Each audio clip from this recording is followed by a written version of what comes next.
So I'll quickly now again show you something on uh, bagging, random forest, and boosting.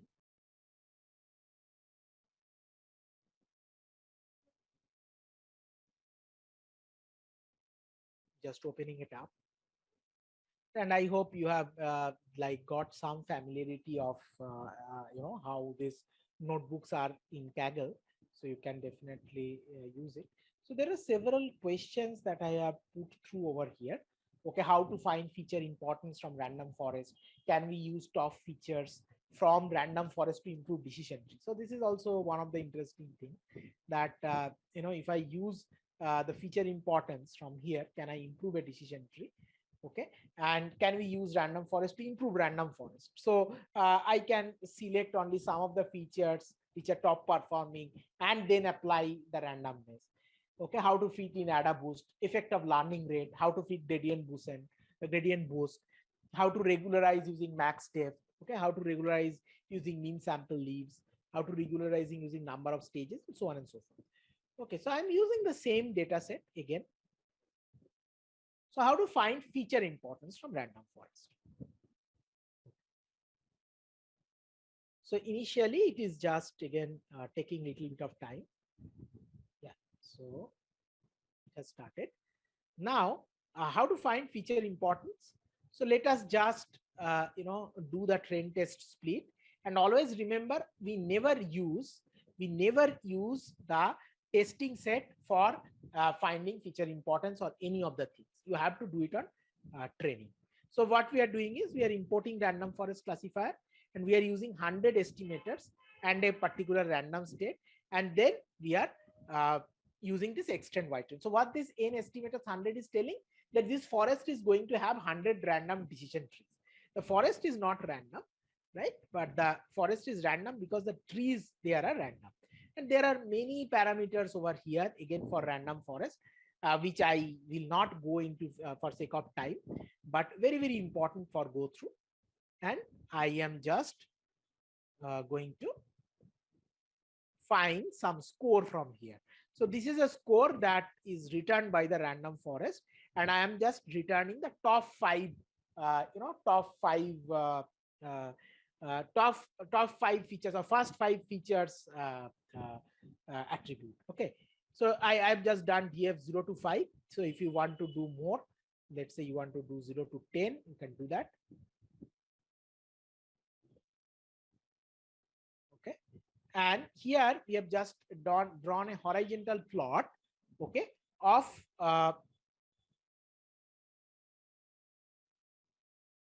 the attributes and their corresponding importance. Okay, attributes and their corresponding importance. So you see that this attribute 11 is most important, okay, followed by attribute 12, and so on and so forth. So this visual understanding you get. Okay, so I can just sort them based on ascending equal to false. Okay, so I want to have the one. Now, can we use top features from random forest to improve decision tree?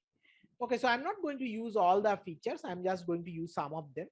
Okay, so first let me use a single tree.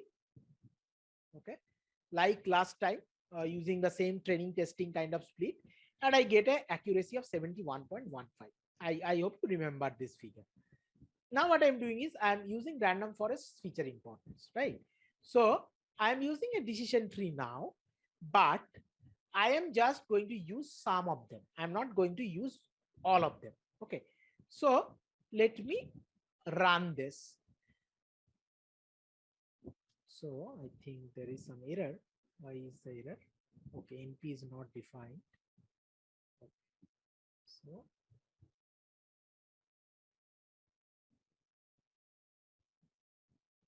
let me go back here.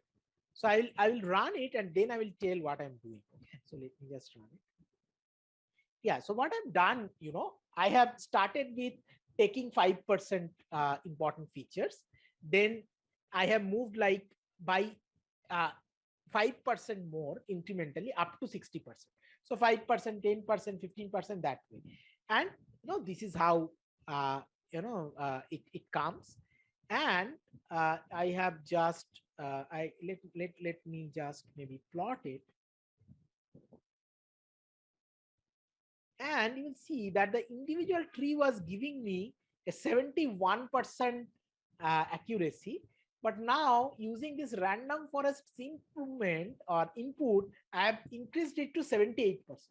Right? There's a 7% increase, okay, which is not a matter of joke. Okay. Now, can we use random forest to improve random forest? Let's see this. Okay, so here we are just using top 30 features.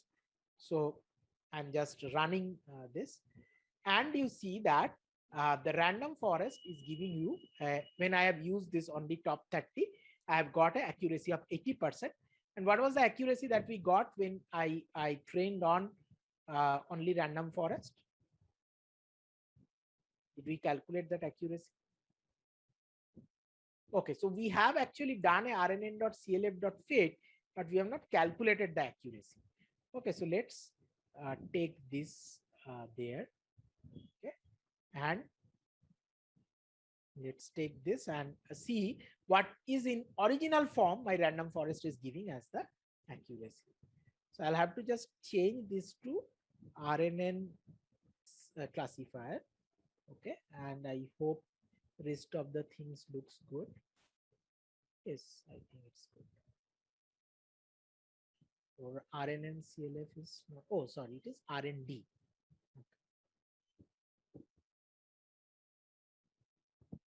84%.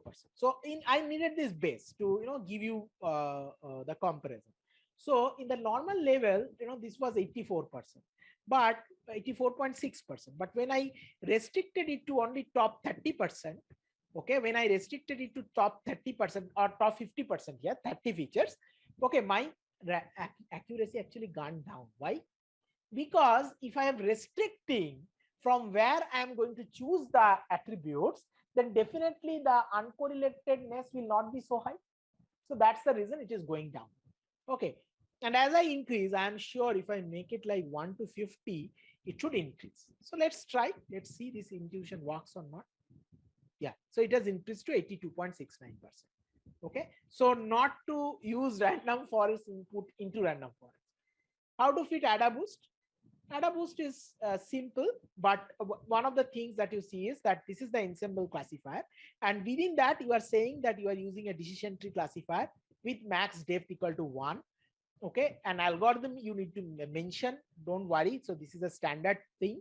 How many decision trees you are going to use, what is the learning rate, and a random state. So I am good to use a AdaBoost classifier. So simple, right? I need to just mention that it is a decision tree classifier of max depth equal to 1, and number of estimators is 200, and so on and so forth.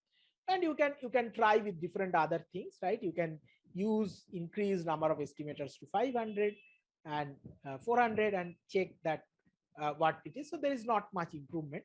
Okay, so it has started increasing. So what is the effect of learning rate? Okay, because if the learning rate is less, then there is less overfitting. So I have taken different learning rate 0. Starting from 0.1 up to 0.7, and I have used a step size of 0.05. Okay, and I have tried to get the corresponding accuracy values. So this will take time because their number of estimators are 200, and then I am running it for quite number of times. Okay, yeah, so I have got a result. Now I want to just see that what is the accuracy's dependency on the learning rate. Okay, so this is my table, and this is how it looks like. Okay, so up to certain point, it is increasing, but then as I go on increasing the learning rate, it stabilizes. Okay, so probably a lower learning rate between 0.20 and 0.30 is best. And this is one of the things we now hype and call as hyperparameter tuning, but we have always done this as practitioners, that check different values of a parameter and see which one gives you better result. Okay, so similarly you can fit gradient boosting. Okay, and it is giving again similar kind of accuracy, but much better than what an individual tree was giving. You see, it was giving you only 71%, so we have already increased by 10 to 13% over here. Okay, and I have here tried to change, max depth. So max depth I have varied from 2 to 10. So max depth of the individual decision trees. Okay. And I have tried to see that what is the effect on accuracy. Okay. So let's look at this. So I hope, uh, yeah. So you see, as max depth has changed or increased, it has not really performed well because it has reduced the capacity to actually, have very decorrelated trees. Okay. Because they will tend to overfit. Okay. So, a choice of one, like choice of three is good. So if you use a proper parameter, it can even go up to 90%, right? So what I was seeing as 0.84 with the max depth of 2, it can go up to 90%, which is an improvement by 19% from the base model, right? And how to regularizing using minimum sample leaves. So minimum sample leaves, I have started from 20 and then gone on reducing. Okay, similar type of experiment. Okay.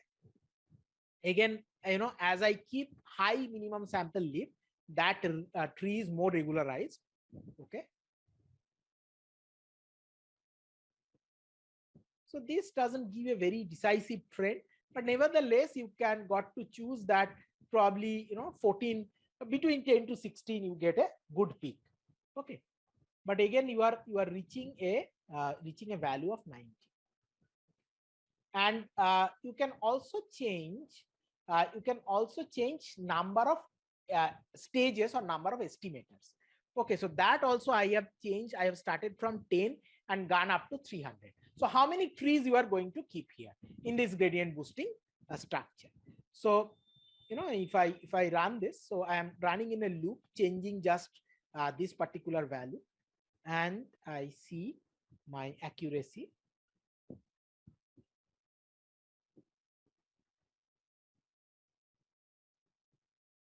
So here you see that I have actually achieved even more than 90%. So just by varying this parameter, can you see that where your result can go? Okay, so that's why, people go for ensembles, and they can really get very promising winning results. Okay. Okay. So I think that it's time to get back to our slide again.